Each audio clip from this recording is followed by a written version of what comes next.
Dia mengalami kecelakaan saat bekerja. Ketika dia bangun, dia sudah berada di rumah sakit. Dia pikir itu hanya masalah kecil. Namun dokter menghukumnya dengan vonis mati. Dokter mengatakan dia terinfeksi virus HIV yang parah. Dia hanya memiliki 30 hari tersisa untuk hidup. Ron hampir tertawa ketika mendengarnya. Karena pada saat itu, pandangan orang-orang adalah penyebaran HIV hanya melalui hubungan sesama jenis. Namun yang paling tidak disukai Ron adalah homoseksual.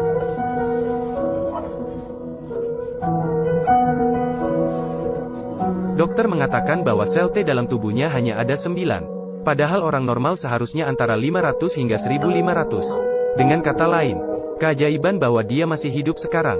Namun Ron merasa bahwa dokter telah keliru dengan sampel darahnya. Mereka salah mengidentifikasi sampel darah homoseksual sebagai miliknya sendiri. Dia tidak mendengarkan penjelasan dan langsung berdiri untuk pergi. Saat pergi, dia melempar laporan diagnosis langsung ke dokter. Dia juga mengucapkan salam kepada seluruh keluarga mereka.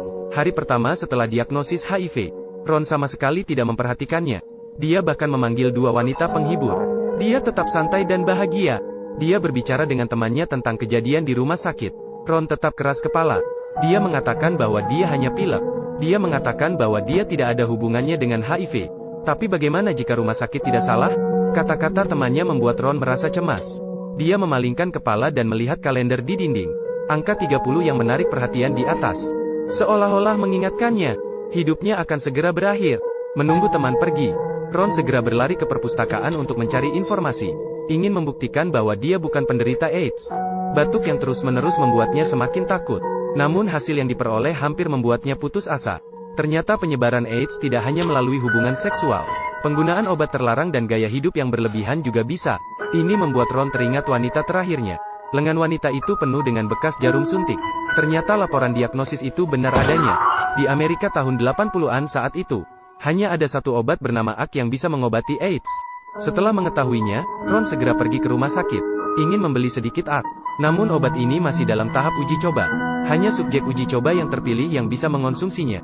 Meskipun punya uang banyak, tidak ada tempat untuk membelinya.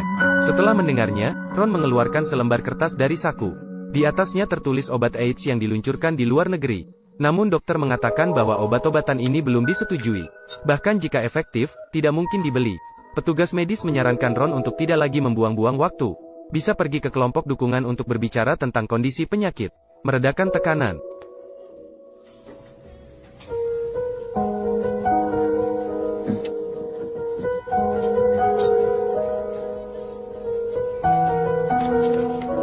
Ron yang kecewa datang ke bar untuk minum. Tetapi kabar tentang HIV-nya sudah tersebar. Ron baru saja duduk. Seseorang langsung memanggilnya si manis. Orang lain juga tak bisa menahan diri dan tertawa mengejek. Ron tiba-tiba bangkit, langsung menyerang lawannya. Namun mereka semua menghindar. Karena sekarang Ron tidak hanya terinfeksi HIV, tetapi juga seorang homoseksual yang didiskriminasi oleh semua orang. Mereka tidak ingin terkena darah homoseksual. Akhirnya Ron hanya mengancam mereka sekali. Dia pergi dari bar dengan pandangan merendahkan dari orang-orang. Malam itu, Ron pergi ke pertemuan kelompok dukungan, berharap mendapatkan keberuntungan di sini. Namun ia menolak tawaran persahabatan mereka. Ron tetap terlihat sangat enggan. Setelah mendapatkan informasi tentang HIV di meja, ia segera pergi dari sana. Di hadapan kematian, Ron merasakan ketakutan untuk pertama kalinya. Meskipun ia tidak percaya pada roh atau kekuatan gaib, ia mulai berdoa kepada Tuhan. Ia masih tidak ingin meninggalkan dunia yang indah ini. Mungkin doa Ron benar-benar berpengaruh. Ia secara tak terduga bertemu dengan petugas kebersihan di rumah sakit. Mulai dari hari ini, petugas kebersihan akan membawa AK saat membuang sampah.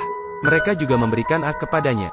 Meskipun Ron memiliki obat penyelamat, tetapi dia tidak hanya kehilangan pekerjaannya. Teman-temannya yang dulu juga mulai menjauhinya. Namun Ron tidak mempermasalahkannya. Seseorang masih bisa hidup dengan gaya. Hari ini Ron pergi mengambil obat seperti biasa. Namun setelah petugas kebersihan mendapatkan uang, mereka hanya memberinya satu alamat.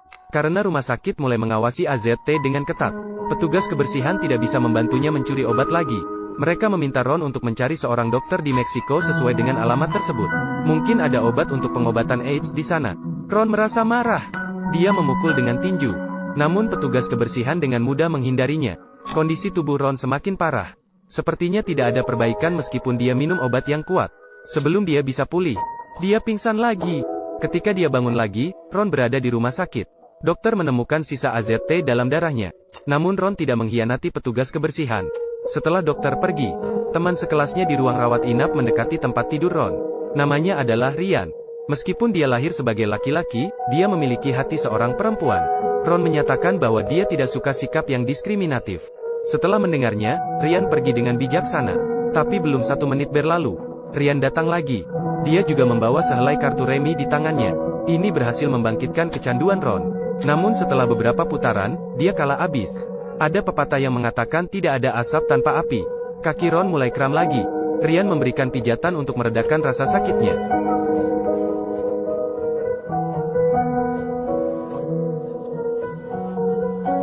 Namun itu tidak cukup untuk melunakkan seorang koboi. Kakimu benar-benar baik. Lurus.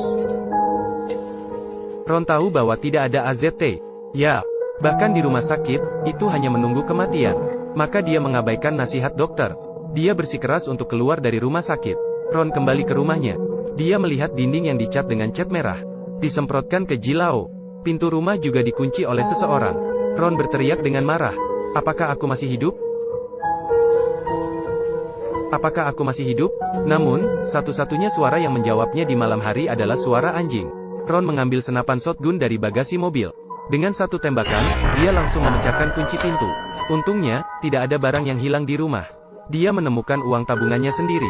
Ada lukisan lain. Dia meninggalkan tempat di mana dia tumbuh besar sejak kecil. Tapi kemana dia harus pergi sekarang? Mobil terus berjalan dari malam hingga pagi. Setelah mobil berhenti di pinggir jalan, Ron melepas kacamata hitamnya. Ambil pistol di samping. Dokter dulu bilang dia hanya bisa hidup 30 hari. Dan hari ini adalah hari ke-29. Ron lebih memilih menggaruk kepala daripada mati karena penyakit tua. Dan tidak ingin mati karena penyakit tua yang dikatakan orang lain. Tapi akhirnya dia tidak bisa menarik pelatuk. Ron teringat alamat yang diberikan oleh petugas kebersihan sebelumnya. Ini adalah satu-satunya harapan terakhirnya. Ron pergi ke Meksiko sesuai dengan alamat. Sementara dia disambut adalah seorang dokter yang kehilangan lisensinya. Dr. West memberitahu Ron, yang selama ini dia minum, sebenarnya adalah racun. Semua sel yang terkena akan mati, termasuk sel-sel yang baik. Dan perusahaan farmasi untuk membuktikan keefektifan obat. Mereka memberikan asli dan pil gula kepada pasien. Mereka memberikan asli dan pil gula. Jika pasien yang mengonsumsi obat asli setelah 1 tahun, memiliki tingkat kematian yang lebih rendah daripada yang mengonsumsi pil gula, maka itu berarti obatnya benar-benar efektif dan dapat dipasarkan. Sekarang Ron karena mengonsumsi tubuhnya sudah lemah sampai, bahkan hanya pil kecil sekalipun, bisa merenggut nyawanya. 3 bulan berlalu begitu cepat, mengikuti metode pengobatan West. Ron tidak hanya bertahan hidup, warna kulitnya juga jauh lebih baik dari sebelumnya. Obat yang digunakan oleh West untuknya disebut DDC, memiliki efek yang sama dengan tetapi efek sampingnya berkurang setengahnya. Semua pasien AIDS di klinik bertahan hidup berkat itu. Ron seketika terpikirkan peluang bisnis. Jika membawa sedikit DDC untuk dijual, bukan hanya melakukan kebaikan, juga bisa mendapatkan sedikit uang. Namun bagaimana melewati masalah di ruang pemeriksaan perbatasan? Ron menyamar sebagai bos mafia untuk melewati dengan berpura-pura. Namun dia terlalu gugup. Polisi langsung bisa melihatnya. 1 koper besar obat. Langsung menarik perhatian badan pengawas obat. Menyelundupkan dan menjual obat secara ilegal adalah kejahatan serius. Ron mengatakan bahwa dia harus minum 33 tablet obat setiap hari. Jumlahnya tepat untuk 90 hari. Pada saat itu ada peraturan tertulis. Maksimal membawa obat sendiri adalah untuk 90 hari. Jadi Ron tidak bisa dianggap sebagai penyelundup. Dengan begitu, Ron berhasil membawa obat ke Amerika Serikat. Tapi langkah selanjutnya, penjualan membuatnya kesulitan. Dia pergi ke tempat dengan banyak orang LGBT, menjual DDC kepada mereka. Tapi tidak ada yang membeli obat dari seorang homofobia. Terlebih lagi, Ron menjual. Belum pernah mendengar obat yang tidak disetujui namanya. Ketika Ron bingung harus berbuat apa, dia bertemu Ryan lagi. Dia langsung memesan dosis untuk 20 orang. Tapi Ryan ingin 25% komisi. Setelah itu, mereka menjadi mitra. Ryan memanfaatkan identitasnya yang unik. Dalam waktu singkat, obatnya terjual habis. Ron juga mulai memahami LGBT secara perlahan. Sepertinya tidak seburuk yang dia bayangkan. Ron mendapatkan banyak uang dengan DDC. Dia juga menyewa sebuah studio, membentuk klub pembeli Dallas. Setiap orang hanya perlu membayar biaya keanggotaan sebesar $400 per bulan, dan bisa mendapatkan obat HIV gratis. Dengan begitu, meskipun badan pengawas obat datang memeriksa, mereka tidak memiliki bukti bahwa Ron menjual obat secara ilegal, karena dia hanya menyebutkan biaya keanggotaan.